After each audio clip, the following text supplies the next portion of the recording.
إن الحمد لله نحمده ونستعينه ونستغفره ونعوذ بالله من شرور أنفسنا ومن سيئات أعمالنا من يهده الله فلا مضل له ومن يضلل فلن تجد له وليا مرشدا فأمدم الله سبحانه وتعالى dërgëm salavatet me Muhammedin sallallahu alaihi wasallam, mbi familjen e tij të ndershme dhe mbi gjithë ata të cilët e ndjekën rrugën e Muhammedit alaihi salatu wasalam.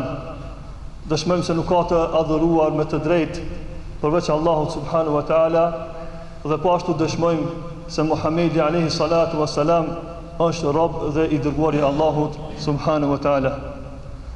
Dhe të dashur, kemi përmendur më herët, e ka obligim çdo musliman fillimisht të njohë shtyllat e imanit, edhe pasi që të njohë shtyllat e imanit, e ka obligim të beson në këta shtyllat e imanit dhe të jeton me këta shtyllat e imanit dhe vdesë me këta shtyllat, dalë para Allahu subhanahu wa taala me këta shtyllat e imanit.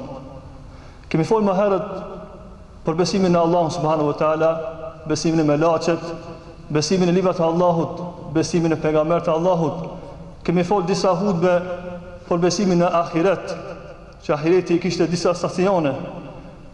Sot me lenin Allahu subhanahu wa taala do të flasim për shtyllën e 6 prej shtyllave të imanit, i cili është, më thonë, besimi në kader, pra besimi në saktimin e Allahu subhanahu wa taala.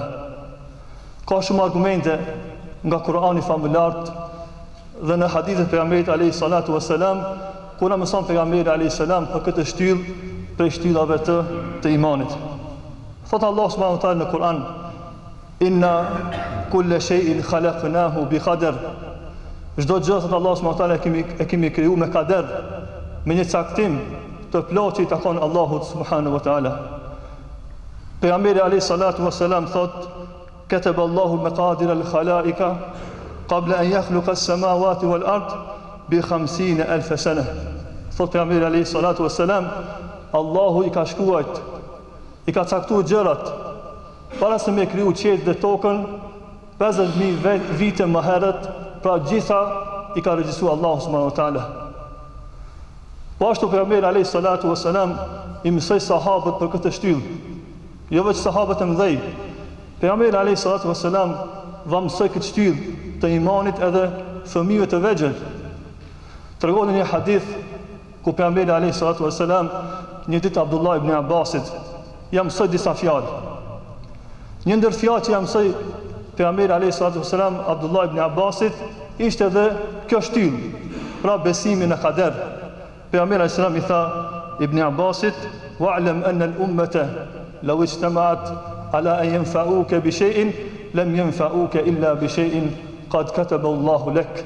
I tha pejgamberi alayhi salam Abdullah ibn Abbasit: "Nëse këtë ummeti qohën në kam me të bëjë dobi për diçka, nëse Allah nuk e ka shkruajt, s'ka për të ndodhur. Po edhe kundërta, nëse këtë ummeti qohën në kam me të bëjë dëm për një gjë të caktuar, nëse Allah nuk e ka shkruajt, nuk kanë mundësi me të bëjë dëm." Pra gjitha këto argumente nga Kurani dhe nga hadithe e pejgamberit selam e kuptojmë rëndësinë e besimit në kader. Kur shpit Imam Ahmedi rahimahullah për rëndësinë e besimit në kader, ka thënë: "El-qadaru qudratullah." Kaderi është madhështia e Allahut. Ai i cili s'ka kuptuar madhështinë e Zotit, nuk ka mundësi ta kupton kaderin. Nëse e shtin logjikën në kader, nuk ki mundësi ta kuptosh kaderin. Do t'i përmendim disa shtylla që me lejen e Zotit, ai i cili kupton këta shtyllat e kaderit, do ta ketë më lehtë ta kupton besimin në kader. Shtylla e parë është që muslimani të beson se Allahut i takon dija e plot. Allahut i takon dija e plot. Ai din çka ka ndodhur, çka është ndodhur dhe çka do ndodhë në të ardhmen. Pra Allahut i takon kjo dija e plot. Ai i cili ka këtë bindje, ai shumë lehtë e kupton kaderin. Po shaq që Allah thot në Kur'an: "Alam ta'lam anna Allaha ya'lamu ma fi as-sama'i wal ard." I thot Allah besimtarëve, nuk e dini se Allahu din çdo gjë që është në qiell dhe në tokë. Pra besimtari beson se dija e Allahut është e plot dhe Allahu din çdo gjë që ka ndodhur çka është të ndodhe, çka të ndodhe. Shtylla tjetër që është më rëndësi me kuptue, që është një ndër shtyllat e kaderit, me kuptu që Allah subhanahu wa taala ka regjistruar çdo gjë në Lauhul Mahfuz. Është një libër ku Allah çdo gjë e ka regjistruar në këtë libër dhe vazhdon ajeti inna fi dhalika fi kitab. Gjitha këto dijet e plota, gjitha këto Allah i ka regjistruar në një libër. E ky libër është, më thonë, Lauhul Mahfuz. Pra besimtarët besojnë se është një libër i cili quhet Lauhul Mahfuz dhe gjitha gjërat janë të regjistruar në këtë libër.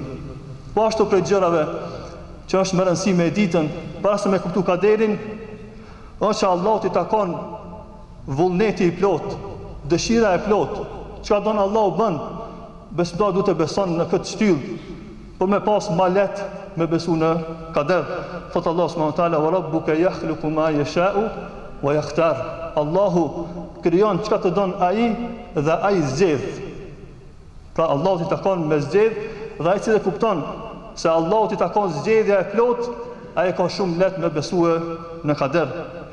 Dhe e fundi që është më rëndësi me ditë muslimani, është që Allah t'i takon krijimi. Ai që kupton këtë shtyllë, e ka shumë let me e kuptu kaderin. Për shkak që Allah thot në Kur'an, Allahu khaliqu kulli shay. Allah ka kriju çdo gjë. Jo vetëm Allah na ka kriju neve, edhe veprat tona, të cilat ne i bëjmë, edhe këto Allah subhanahu wa taala ka krijuar. Thot Allah në Kur'an, wallahu khalaqakum wama ta'malun. Allah ju krijoi juve dhe çdo vepër të cilën e bëni ju, Allahu atë ka krijuar.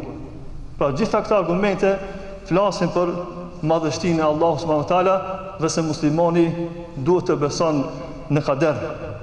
Dhe së dashur, dikush mund me thonë, e kuptuam që besimin në kader. Atëherë ku mbet roli i veprës? Pasi që Zoti ka caktuar çdo gjë. Bila Allahu ka caktuar edhe ku është fundi jon, në xhenet apo xhehenem, di Allah është e plot. Atëherë ku mbet roli i veprës? Pse me punu ne pasi që Allahu e pas ka shkruar çdo gjë? Dietatët e sunetit thonë, muslimani beson në kader, po ashtu muslimani beson se du t'i merr shkaqet për me hinë në xhenet. Du t'i merr shkaqet me pas rrezik. Pra më thonë për eli sunetit është që ne i bashkëmi dyjat. Nuk ka kundërthënie njëra me tjetrën. Nëse thu që ku besu në kader, s'do thotë që mos t'i marr shkaqet. Do t'i përmendem disa argumente nga Kurani famullar, ku Allah na mëson neve mi marr shkaqet, mi marr sebepet. Thot Allah subhanahu wa taala, "Faman sha'a falyu'min wa man sha'a falyakfur." Kush do nga ju në të beson dhe kush do nga ju në mos të beson. Pra kuptojmë nga ky ajet se muslimani e ka në dorë me zgjedh. Por kjo zgjedhja është e kufizuar me saktimin e Allahut. Po ashtu. Se Allah thot në Kur'an, "In huwa illa dhikrun lil alamin." Kur'ani është për kujtim për botrat. Kush janë ata? Liman sha'a minkum an yastaqim, për atë që dëshiron të jetë rrugën e drejtë. Ai që dëshiron me qenë rrugën e drejtë, Kur'ani është udhëzim. A thua për çdo njërin? Jo. Vazhdon ajeti Kur'ani, "Wa ma tasha'una illa an yasha Allahu rabbul alamin." Ju nuk ka mundësi të dëshironi diçka vetëm pasi që Allahu të dëshiron. Pra kuptojmë dëshira jon përfundon aty ku fillon caktimi i Allahut. Pra dëshira jon përfundon aty, më thon, ku fillon caktimi i Allahut subhanahu wa taala. Dhe së dashur, në çështën e kaderit kanë devijuar dy grupe të mëdha. Një grup e kanë mohu komplet kaderin. S'ka kader në Islam. Edhe i marrin si argument ajetet që flasin që duhet mi marrë sebepet, mi marrë shkaqet. Edhe e mohojnë kaderin. Kurse palë tjetër i pranojnë ajetet e kaderit edhe e mohojnë, pasi që e pranojnë kaderin, e mohojnë që duhet mi marrë shkaqet. Pra dy grupe të kundërta njëra me tjetrën. Kush janë ata? Kaderijunt. Pejgamberi sa mi ka përmend kaderijunt në për hadithe dhe ka thonë që këta njerëz janë mexhusit e këtij umetit, zjarrputisit e këtij umetit, për shkak që e mohojnë kaderin në Allahun subhanahu wa taala. Kurse ehli suneti i bashkon gjithë argumentet. Beson në kader dhe po ashtu e pohon që muslimani duhet i merr shkaqet. Nuk ka kundërshtim njëra me tjetrën dhe kështu, më thonë, del në shesh mesatarja e sunetit. Dhe së dashur, ta përmendem një çështje që është më rëndësi me ditë, kur e themi që mi marr shkaqet. Disa musliman çështjen e shkaqeve e kanë bërë shumë të madhe. Aq shumë e madhojnë mi marr shkaqet, saqë mendojnë se shkaqet nuk kanë të bëjnë me caktimin e Zotit. Ai cili mendon kështu, se shkaqet, sebepet mi marr me pas rësk ose me pas fëmijë, nuk ka të bëjë me caktimin e Allahut, ai vetë ka dalë për imanit. E ka mohu, më thonë, besimin e kader. Kurse muslimani merr shkaqet dhe i mbështetet Allahut.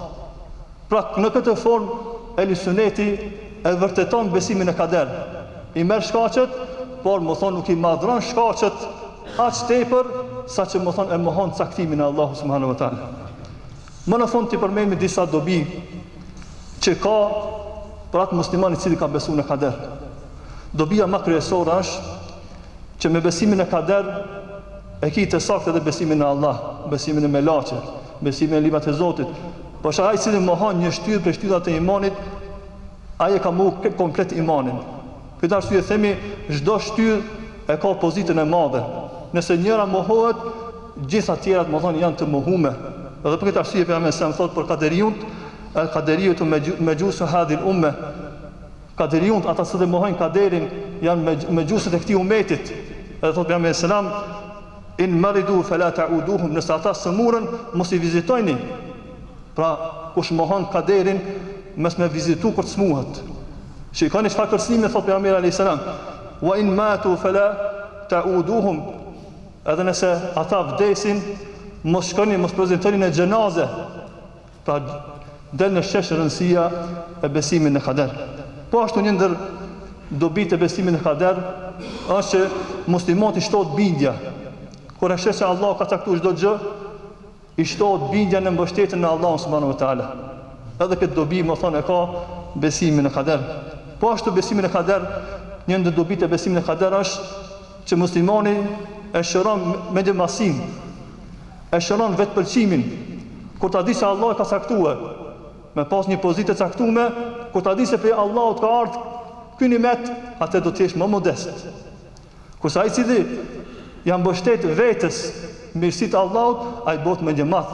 Kurse ai cili thotë që Allahu e ka caktuar, Zoti më ka dhënë, atë bëhet modest, më thon, edhe me Zotin subhanahu wa taala, por bëhet edhe modest me robët e Allahut subhanahu wa taala. Dhe më në fund, një ndër dobit që janë më kryesore, muslimani qetësohet me kader. Nëse Allah sprovon me një smuje, me një rast të vdekjes, e kujton kaderin. Thot caktimi i Allahut dhe shërohet zemra, qetësohet zemra me këtë shtyrë madhështore që është një ndër shtyllat e imanit. Më në fund ta përmend një hadith të pejgamberit alayhis salam, ku thot pejgamberi selam, ajaban li amri al-mu'min. Çudi është çështja e muslimanit. Thot pejgamberi selam, in asabathu sarra shakar fa kana khairul lah. Nëse i ndodh një mirësi, e falëndon Allahun, bëhet hajër për ta. Po nëse ndodh thotë që Allah e sprovon, ban sabër, edhe kjo bëhet hajër për ta. Pra shikoni për besimtarin, çështja e muslimanit është e çuditshme. Nëse Allahu e ka sprovu, ka bë sabër dhe fundi i tij bëhet hajër, kurse kundërta, kur Allah më thon e sprovon me një smuje, ban sabër, edhe në këtë rast bëhet hajër për muslimanin. Pra më në fund e lutim Allahu subhanahu wa taala që na mëson të vdesim me iman. Para se të vdesim, të mundohemi, na mësoj Allahu subhanahu wa taala që të interesohemi për këta shtyllët e imanit. E përmendëm disa herë që ai i cili dyshon në njërin prej këtyre shtyllave, azhësohet në imanin e Allahut dhe në shtylla tjera. Wa aqulu ma tasma'un wa akhiru da'wana alhamdulillahi rabbil alamin.